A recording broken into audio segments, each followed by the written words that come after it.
Pride? Where in the hell had that come from? It was inappropriate for me to have such feelings just because the woman seated next to me was the first to voice the question we were all thinking. She was a fellow agent, and not the best one I'd ever worked with. Sure, she had promise, if she could get out of her own way and think like a regular intelligence officer instead of a honey trap. As her commander, I could help guide her, but personal feelings had no place in our professional roles.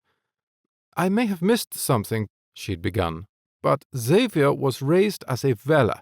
Francesca referred to him as her grandson, and he referred to Charlene Velleborg as his aunt. Wouldn't it stand to reason his and Pharaoh's mother would be related to Francesca?" Xavier Vella, the man she referred to, had been killed in an op in Dubai after a shootout with several coalition agents, including my closest friend, Zeppelin, and the woman who would soon be his wife, Verity. While it wasn't yet confirmed, we believed Vella had travelled to Dubai to murder James Godwin, the former US ambassador to Malta, who'd been found dead the day before the shootout. Nemesis, the commander of the UN Coalition Against Human Trafficking, had responded to Schön's question simply, saying that, yes, it did stand to reason Xavier Vella could be related to Francesca and her daughter Charlene. If we were able to prove he was, it would be the biggest lead in the investigation thus far. Despite my resolve not to make this personal, I still leaned over and whispered to Schön, "Well done," trying my damnedest not to ogle her cleavage that was on full display.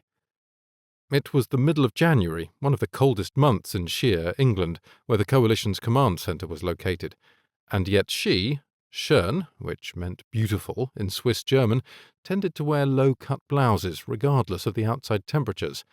Not that the indoors was much warmer. Typically, I wore a pullover to fight off the chill of the older dwelling.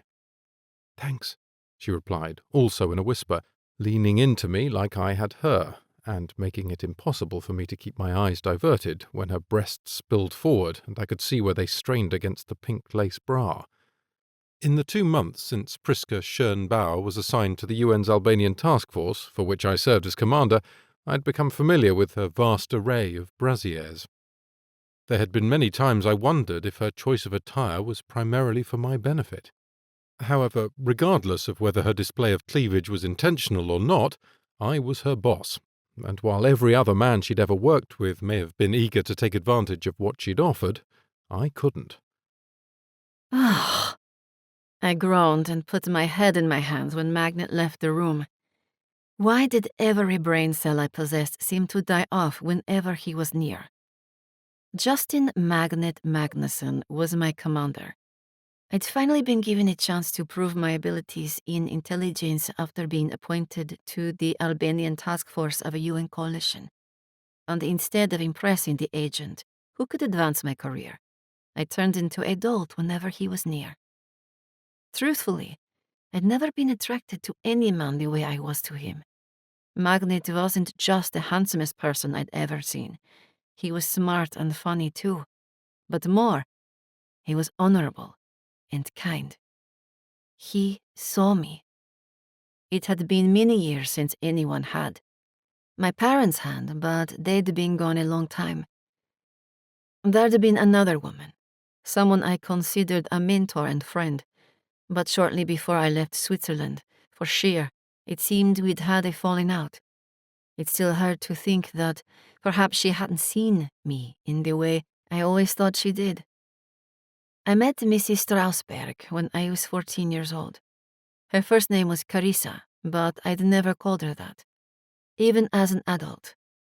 My great-uncle, Henri Barcier-Marchand, was named my conservator after my parents died when I was 9. He was a single up-and-coming diplomat at the time, completely unequipped to take care of a young girl.